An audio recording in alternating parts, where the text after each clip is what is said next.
Hello friends, welcome back to my channel and my channel name is Praveen Bagde PK.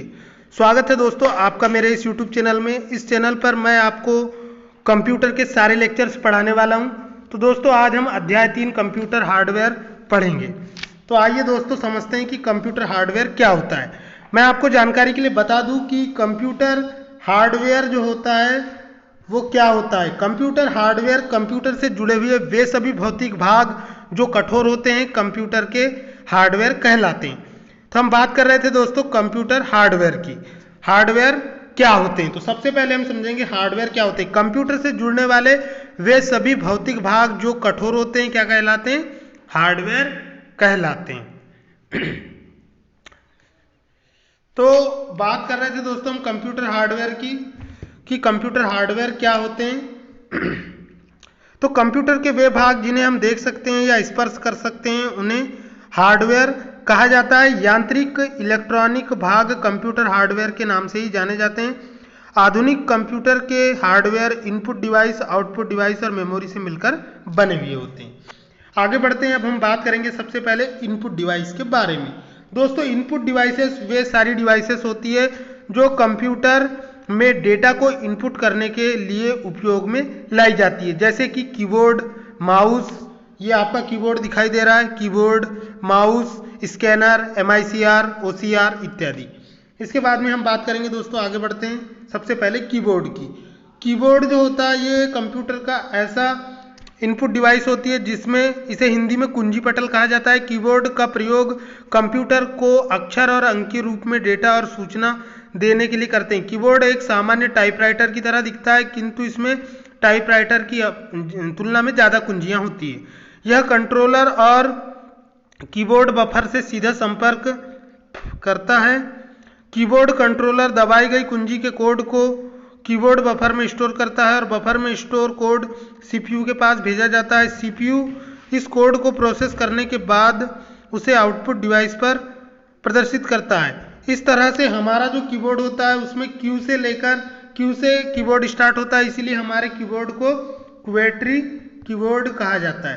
क्वेट्री keyboard का अर्थ होता है दोस्तों क्वेट्री keyboard का अर्थ होता है कि इसमें पहली कुंजी Q होती है, फिर W, फिर E, फिर T, फिर R, फिर Y, इसीलिए इसे क्वेट्री कीबोर्ड भी कहा जाता है। इसके अलावा कीबोर्ड पर 4 प्रकार की कुंजियां पाई जाती है, फंक्शन की, अल्फाबेट की, कर्सर की और न्यूमेरिक कीपैड। इसके अलावा दोस्तों ऊपर वाली की जो होती है इसे फंक्शन की कहा जाता है, इधर वाले को न्यूमेरिक की कहा जाता है, इन्हें नेविगेशन की कहा जाता है, इसे अल्फाबेटिक की कहा जाता है, और ये एस्केप की और जो शिफ्ट की, कंट्रोल की, विंडो की होती है इन्हें स्पेशल पर्पस की कहा जाता है।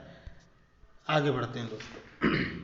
क्वेट्री कीबोर्ड में एक मानक कीबोर्ड में टोटल 104 कुंजियां होती है। इसके बाद में हम बात करेंगे दोस्तों कीबोर्ड में कुंजियों के प्रकार। तो सबसे पहले हम बात करेंगे कीबोर्ड में कुंजियों के प्रकार। तो कीबोर्ड पर निम्न प्रकार की कुंजियां पाई जाती है। सबसे पहली होती है नंबर अल्फा न्यूमेरिक कीज। तो अल्फा न्यूमेरिक कीज वे होती है जिसके अंतर्गत A से लेकर Z तक कुंजियां आती है। इसमें अल्फा न्यूमेरिक की में A से लेकर Z तक और इसके साथ में नंबर्स भी आते हैं। इसके बाद में हम बात करेंगे दोस्तों अंकीय कुंजियों की। तो जो न्यूमेरिक कीपैड होता है इसमें 0 से 9 तक के नंबरों को लिखा जाता है। इसके बाद में हम बात करेंगे फंक्शन कुंजी की। इन्हें प्रोग्रामेबल कुंजियां भी कहते हैं। इनके द्वारा कंप्यूटर से कुछ विशिष्ट कार्य करवाने के लिए निर्देश दिया जाता है। ये कुंजियां F1 से लेकर F12 तक प्रदर्शित की जाती है। इसके बाद में होता है कर्सर कंट्रोल की। कर्सर कंट्रोल की जो होती है ये चारों दिशाओं में होती है। एक होती है आपकी राइट एरो की, एक होती है आपकी लेफ्ट एरो की, एक होती है अप एरो की और एक होती है डाउन एरो की। इस तरह से 4 कुंजियां होती है। इसके अलावा इसमें होम बटन होती है जो लाइन के प्रारंभ में, डॉक्यूमेंट के प्रारंभ में जाने के लिए प्रयोग की जाती है। एंड बटन जो होती है ये कर्सर लाइन के अंत में ले जाने के लिए होती है। पेज अप जो होती है ये एक प्रीवियस पेज में जाने के लिए होती है। एंड पेज डाउन की जो होती है ये नेक्स्ट पेज पर जाने के लिए होती है। इसके अलावा कुछ अन्य कुंजियां होती है जैसे कंट्रोल की। जैसे कि आप Ctrl+C दबाते हैं तो इससे कॉपी हो जाता है। इसके अलावा आप Ctrl+V दबाते हैं तो पेस्ट हो जाता है। यानी कंट्रोल की जो होती है एक प्रकार की कॉम्बिनेशन की होती है, जैसे कि मैं आपको जानकारी के लिए बता दूं, कंट्रोल शिफ्ट और आल्ट, ये तीनों जो होती है कॉम्बिनेशन की होती है। इन तीनों के साथ में अदर की का यूज करके आप जो है कंप्यूटर पर कोई भी परफॉर्मेंस को कर सकते हैं। इसके बाद में हम बात करेंगे दोस्तों एंटर की। एंटर की जो होती है, यह कुंजी जो होती है जब आप MS वर्ड पर कोई टेक्स्ट को टाइप करते हैं तो अगली लाइन पर जाने के लिए होती है। इसके बाद में हम बात करेंगे शिफ्ट की। शिफ्ट की जो होती है दोस्तों, यह एक ऐसी की होती है जिसकी सहायता से आप जो है, जैसे अगर आपने शिफ्ट प्लस डिलीट दबाया तो इससे आप क्या कर देते हैं, किसी भी फाइल को परमानेंटली डिलीट कर सकते हैं। आगे बढ़ते हैं दोस्तों, बात करेंगे एस्केप की। ये कीबोर्ड की पहली कुंजी होती है। अगर आपने कोई विंडो को खोल कर रखा है या कोई डायलॉग बॉक्स खुला है, अगर आप एस्केप की दबाते हैं तो इससे क्या हो जाता है, आपका जो डायलॉग बॉक्स है वो हट जाता है। इसके बाद में हम बात करेंगे दोस्तों बैक स्पेस की इसका उपयोग जो है किसी भी टेक्स्ट या ग्राफिक्स को जो आपने सिलेक्ट किया है डिलीट करने के लिए किया जाता है।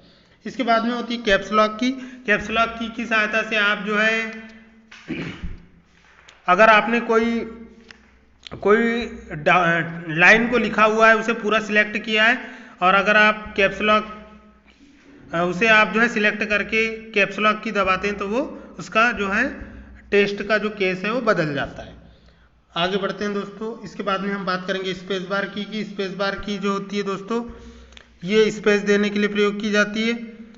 इसके बाद में नमलॉक की होती है। नमलॉक की जो होती है, ये इसे ऑन और ऑन करने पर नमलॉक कीपैड ऑन हो जाता है और ऑफ करने पर नमलॉक ऑफ हो जाता है।